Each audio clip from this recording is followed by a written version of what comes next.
믿기 힘들겠지만 그날 모든 걸 말해준 건 거창한 증언도 법정의 판결도 아니었습니다. 단 2개의 빈 의자였습니다. 평소처럼 왕실 이슈를 다루는 방송을 틀었는데 늘 당당하게 앉아있던 핵심 기자 2명의 자리가 텅 비어 있다면 어떨까요? 진행자는 아무 일도 아니라는 듯 짧고 건조한 멘트를 읽고 넘어갑니다.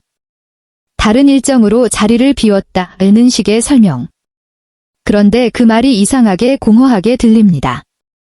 시청자들은 바로 느꼈죠. 이거 뭔가 숨기고 있네. 그날 이야기는 궁전이 아니라 법정에서 벌어지고 있었습니다. 해리 왕자가 영국의 대형 언론사를 상대로 사생활 침해 소송을 진행 중이었기 때문이죠. 그리고 그 소송의 중심에 바로 그 방송의 핵심 기자들이 얽혀 있었습니다. 그런데 정작 그 방송에서는 그 사실을 거의 언급하지 않았습니다. 마치 모른 척, 마치 남의 일처럼. 이건 단순한 편성 문제가 아니었습니다. 영국 왕실과 언론 사이에 오랫동안 유지되어 온 보이지 않는 계약에 금이 가는 순간이었죠. 왕실은 제한된 접근권을 주고 언론은 일정 선을 지키며 보도한다는 암묵적인 균형. 그 생태계가 흔들리고 있었습니다. 해리의 소송은 단순히 기사 한두 개를 문제 삼는 게 아니었습니다. 그는 오랫동안 언론이 조직적으로 사생활을 침해했고 불법적인 방법으로 정보를 수집했다고 주장해왔습니다. 그 주장 속에는 자신의 어린 시절, 어머니 다이애나 비의 고통, 그리고 과거 연인 첼시 데이비가 겪었던 언론의 집요한 추적까지 모두 포함되어 있습니다. 법정에서 공개된 한 이메일은 특히 충격적이었습니다. 한 기자가 첼시의 항공편 정보와 좌석 번호를 문의했다는 내용이었죠. 겉으로 보면 별거 아닐 수도 있습니다. 하지만 개인의 항공편 좌석 번호까지 파악하려 했다면 그건 단순 취재를 넘어선 영역 아닐까요? 많은 사람들은 이건 선 넘은 거 아니야 라고 생각했습니다. 그 기자 측은 기억이 나지 않는다고 해명했습니다. 하지만 법정에서 기억이 안 난다는 말은 그렇게 가볍게 넘어갈 수 있는 말이 아니죠. 특히 수십 년 경력의 기자라면 더더욱. 그 한 문장은 오히려 더 많은 의심을 낳았습니다.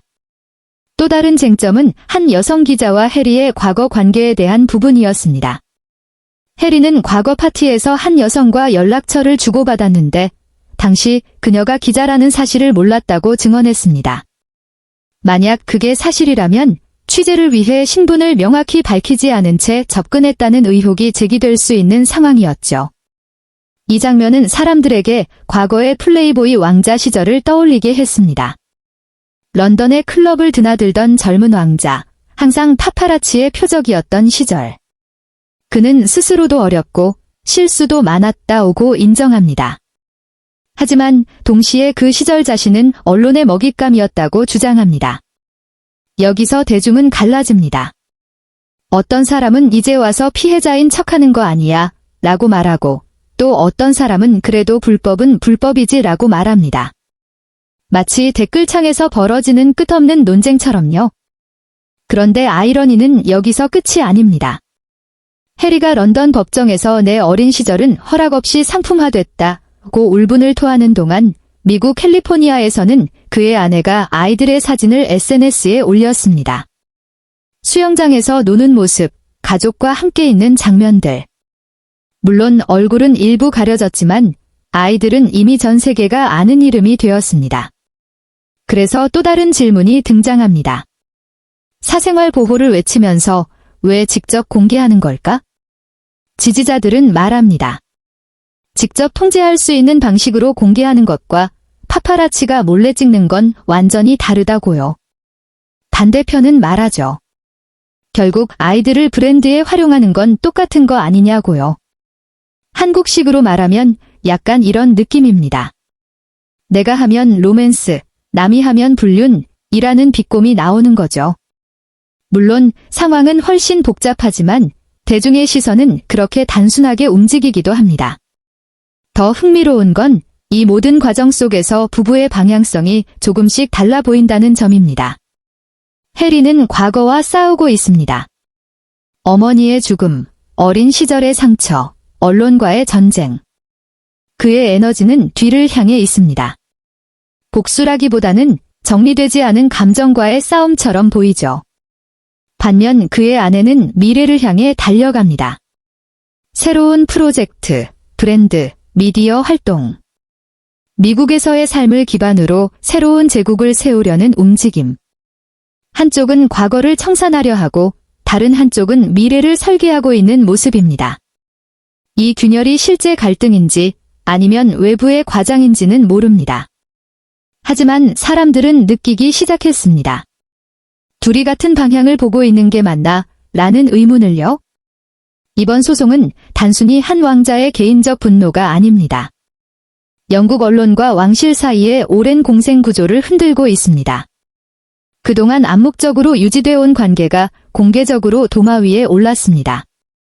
언론은 공정성을 의심받고 왕자는 진정성을 의심받습니다. 결국 대중은 딜레마에 빠집니다.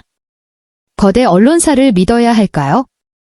아니면 자신의 이야기를 직접 꺼내는 왕자를 믿어야 할까요? 완벽한 영웅은 없습니다.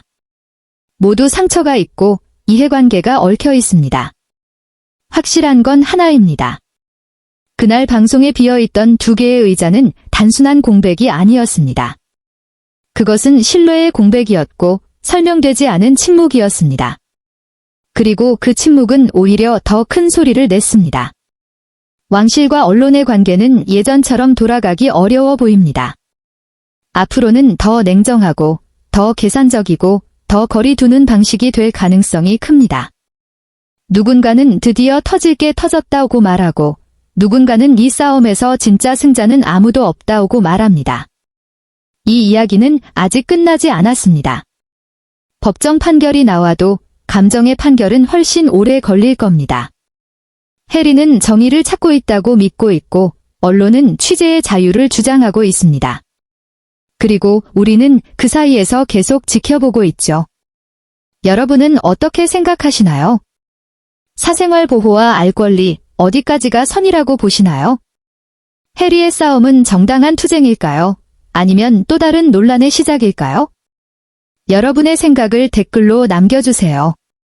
공감하셨다면 좋아요도 눌러주시고 앞으로의 이야기가 궁금하다면 구독도 잊지 마세요. 다음 이야기에서 더 깊은 이야기로 돌아오겠습니다.